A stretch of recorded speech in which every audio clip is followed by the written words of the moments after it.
juste à propos, d'ailleurs, je ne sais pas si vous savez la différence qu'il y a entre un noir et un nain. Il n'y en a pas. Ils sont tous les deux le bout de la bite à 7 cm du sol.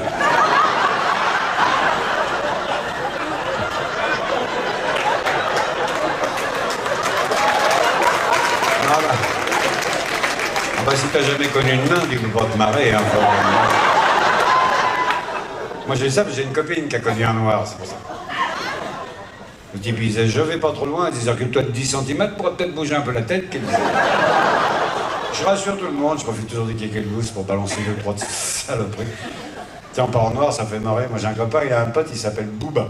Un black qui est comme ça. Booba dit, moi, je suis en érection toute la nuit avec les femmes. Il dit, comment tu fais? Il dit, avant d'aller voir une femme, je me tape la bite sur le coin d'une table. Mais fort, hein. Mon pote, il rentre chez lui, sa femme est dans la salle de bain. Il court dans la cuisine, il prend sa bite et tac, tac, tac, tac, tac, tac, tac, tac, tac, tac, tac. Elle fait, c'est toi, Booba?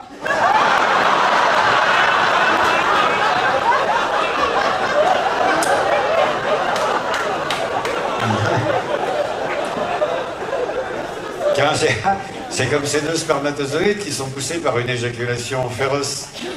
Vieux souvenir, hein. L'un qui dit à l'autre, on est les premiers, on est en tête, on a de la chance, on peut y arriver. L'autre dit, ça m'étonnerait qu'on ait de la chance, je viens de voir passer les amygdales.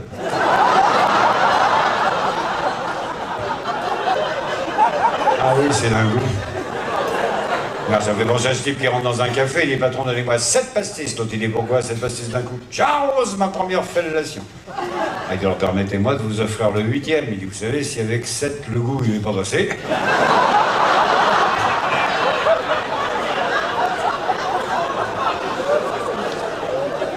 On va faire plus fin. Je vais faire cette histoire très belle qui est un de ces deux paysannes. Je ne dis pas ça par rapport à vos costumes folkloriques. Deux paysannes en train de ramasser des betteraves. Il y en a une, elle a 2 énormes betteraves dans les mains, elle dit à sa copine, regarde, ça fait penser aux couilles de mon bonhomme. Tu dis, aussi grosse? Non, non, aussi sale, c'est la campagne. Tiens, bah, c'est comme ce type à la campagne qui rentre un peu bourré chez lui, il passe par son jardin. Il bute dans une citrouille, il y a un truc énorme, hein, comme ça, qu'elle n'avait pas vu grossir. Elle est tellement mûre qu'il y a une espèce de grosse fente qui s'est faite au milieu. Je sais pas si tu vois bien ce que je suis en train de t'expliquer, là. Va savoir ce qui passe par la tête. Essaie de comprendre, merde, c'est lourd. Au moins, il y a un garde-flic qui passe, il dit, ce que vous faites, vous voyez pas, je fais amour avec ma femme. On dit, c'est pas une femme, ça c'est une citrouille. Il dit, merde, il est déjà minuit.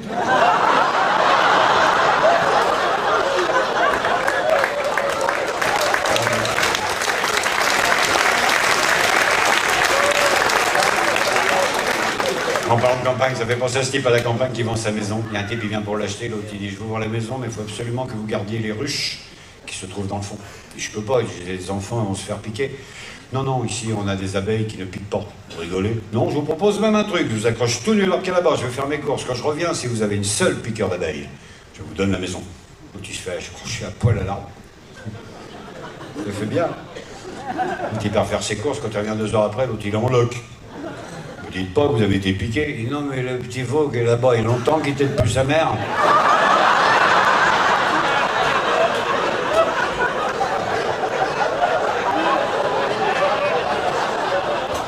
Ah bah tiens, c'est comme ces deux types qui se promènent dans la rue, il y en a un qui voit un chien en train de se lécher les couilles. L'autre il dit oh, j'aimerais bien pouvoir faire ça. L'autre il dit oui, mais caresse-le d'abord, il sera peut-être pas d'accord. Hein. Ah, c'est comme ces deux types en Australie. Il y en a un qui veut ramener une chauve-souris géante et l'autre il veut ramener un putois. En parlant de chauve-souris, connaissez-vous la hantise des chauves-souris? Non? D'avoir la chiasse quand elles sont en train de dormir. Bah si tu sais pas que ça dans la tête en bas, ça va te faire marrer. Ta chauve-souris, tu la passes comment à la douane? Je vais me la foutre sur le t-shirt, je vais marquer Batman. Et ton putois, je vais le foutre dans la culotte de ma femme. L'autre dit, ça va puer là-dedans. Il dit, si il crève, il crève. Hein.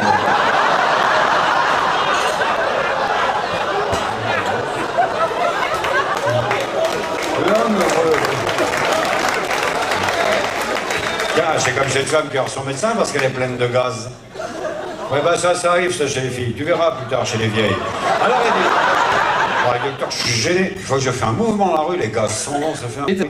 Heureusement, ça ne sent rien. Entrez, madame, elle rentre. T'as vu, je ne fais pas bien avec la bouche. Alors, elle dit heureusement que ça ne sent rien, il dit asseyez-vous, elle s'assoit. On dit là, je suis vraiment gêné. Hein. Heureusement que ça ne sent rien. Allongez-vous, je vais vous palper un peu. J'en vais la palpe. Oui. Le type, il va dans la pièce d'à côté avec une boîte de pilules. 2 le matin, 2 le midi, 2 le soir. Il dit avec ça, docteur, je suppose que je ne pèterai plus. Si, mais ça va vous redonner l'odorat.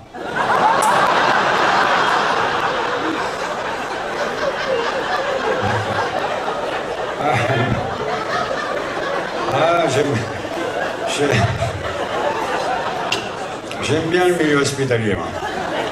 Tiens, ça fait penser à ce type qui appelle son médecin en pleine nuit. Il dit, docteur, je parle tout doucement parce que je ne voudrais pas réveiller mon frère qui dort à côté. Il dit, vous dormez avec votre frère? Il dit, on ne peut pas faire autrement. Nous sommes siamois.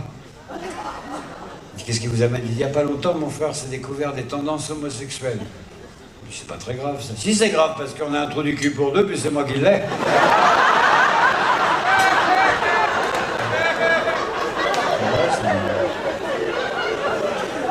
Ouais, j'ai un copain, il dit toujours, si tu vois une infirmière passer dans les couloirs avec un thermomètre sur l'oreille, c'est forcément qu'il y a un patient qui a un stylo bille dans le cul.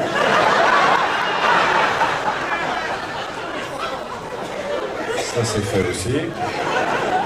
Tiens, c'est comme ces deux nanas qui sortent sans leur mec. Ça arrive des fois, les filles sortent toutes seules. Ouais, bah celle-là va en boîte de nuit, 3h du matin, elle rentre en voiture, il y en a une qui dit à l'autre, si tu pouvais t'arrêter, j'ai envie de pisse. Ça arrive souvent. Et l'autre, il dit, bah ça tombe bien, parce que moi j'ai envie de chier un peu plus conséquent. En fait, elle s'arrête près du cimetière. La première, elle rentre dans le cimetière en courant, elle tire sa petite culotte, elle fait un gros pipi. Et comme elle n'a rien pour s'essuyer, elle s'essuie avec sa petite culotte. Puis après, comme elle ne sait plus quoi en faire, elle la jette. Et l'autre, elle n'a pas mis de culotte. Bah oui, parce qu'elle a mis un truc comme toi, un peu serré, tu sais, pour pas avoir de démarcation.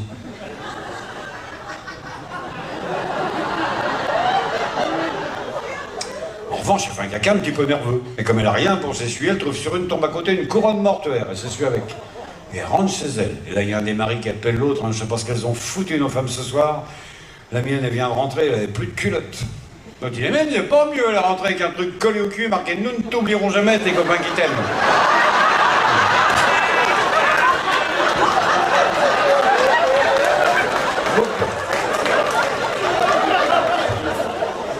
Bon, on va attaquer le Kegel Blues, je sais pas s'il y a de la guitare. Oh. Ça vient d'ici ou ça vient de là-bas? Allez. J'espère que vous vous souvenez des chœurs, hein. C'est boogie, boogie. On y va. Ça vient de là, je pense. Attendez, bougez. C'est là, oh bah putain, c'est là-bas. Tu as trouvé? Ah, si, ben oui. Ah, il fait contact, il est assis sur l'autre bout, ça va bien. Ouais, c'est parti. Ah, les soirées de merde comme ça, alors. Moi, quand j'étais tout petit, il était petit aussi. Je parle de mon petit bout qui maintenant a bien grandi, elle est mignonne. Je lui dis qu'il a grandi, il faut qu'elle regarde.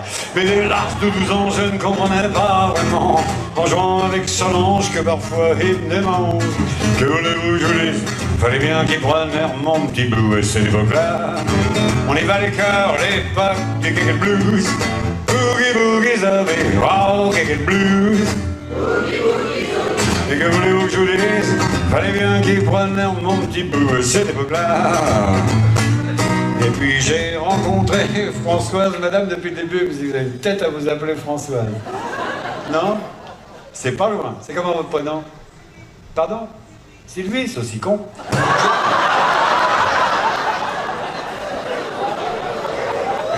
Je plaisante, Sylvie, c'est pas de ta faute. Et je sais pas, mais Sylvie, ce soir, a de la chance, vu qu'on n'a pas de Françoise pour le Kegel Blues. On va le faire avec Sylvie. Et ça fait super plaisir en plus, parce que dans la cité où nous habitions, quand j'étais plus jeune, nous avions une amie très chère qui s'appelait comme ça. Putain, elle était chère, la salope. À l'époque, Sylvie, on l'appelait l'arroseuse automatique. Vous avez dit donc, Sylvie, tu ne ferais pas une petite pipe, elle? Ah bah si t'as pas de jardin. Et puis j'ai rencontré Sylvie, la seule fille du quartier, qui en avait déjà vu beaucoup, des petits, des gros, qui savaient les manier. Ah, Sylvie, la tripoteuse qui faisait toutes ses mains, elle allait pas au-delà, mais c'était déjà très bien, si t'en souviens le plus. Mais que voulez-vous, fallait bien qu'il prenne l'air mon petit bout, et c'est l'époque-là. On y va les cœurs, l'époque du Kegel Blues. Boogie boogie, ça fait wow, Kegel Blues.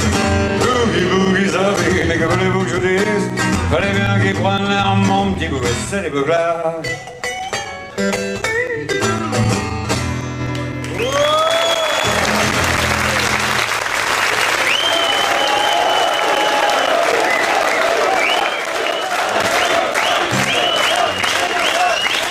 C'est la première fois que j'ai la chance d'essayer ma chanson de rappel. Je préfère la tester sur un public assez nombreux comme ce soir. Franchement, il est sympathique. Des fois devant, il y a des mecs bizarres.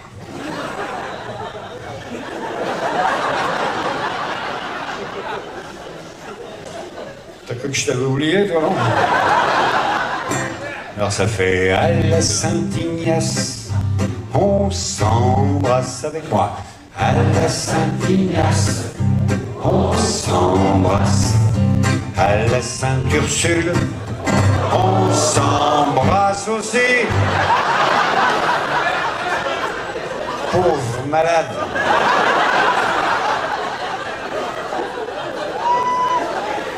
À cause d'eux, j'ai encore passé pour un vulgaire.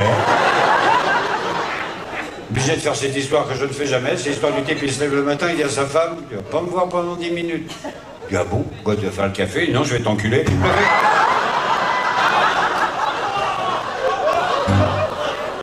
Oh, j'ai la variante qui est bien aussi. Il se lève le matin, il dit à sa femme, tu vas pas me voir pendant 10 minutes. Elle dit, ah bon, pourquoi tu vas m'enculer? Il dit, ah, faire le café, là. Bah oui, les filles, c'est pas tous les jours faites non plus, hein.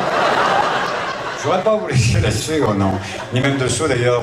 Je voudrais vous laisser sur une petite chanson que j'ai intitulée The Ninja, en français la tortue, parce que tortue...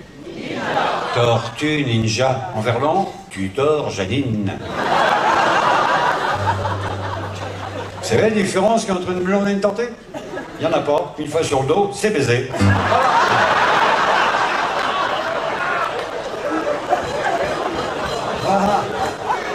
Oui, vous allez pouvoir faire le refrain avec moi, ça s'apprend facilement. Ça fait une tortue, ça ne mange pas de cacahuètes. Une tortue, ça bouffe de la laitue.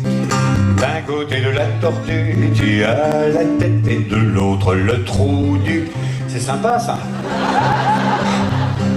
On y va pour le refrain?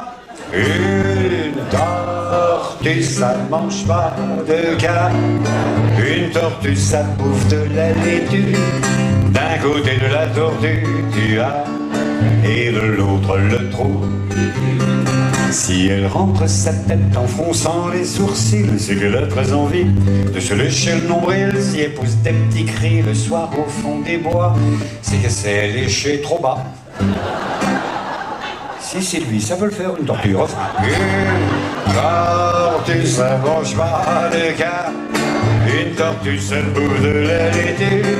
D'un côté de la tortue, tu as la tête et de l'autre le trou. Si tu lui tends une feuille de salade, même si la tortue, elle est malade, si dans les 30 secondes elle l'a pas attrapée, c'est que tu t'es trompé de côté. Je m'y fais pas. Une tortue, ça mange pas de canne.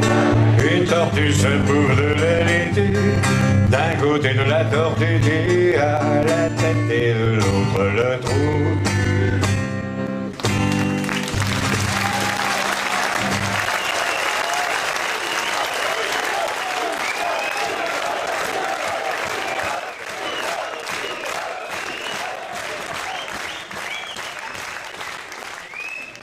Merci, ça fait plaisir.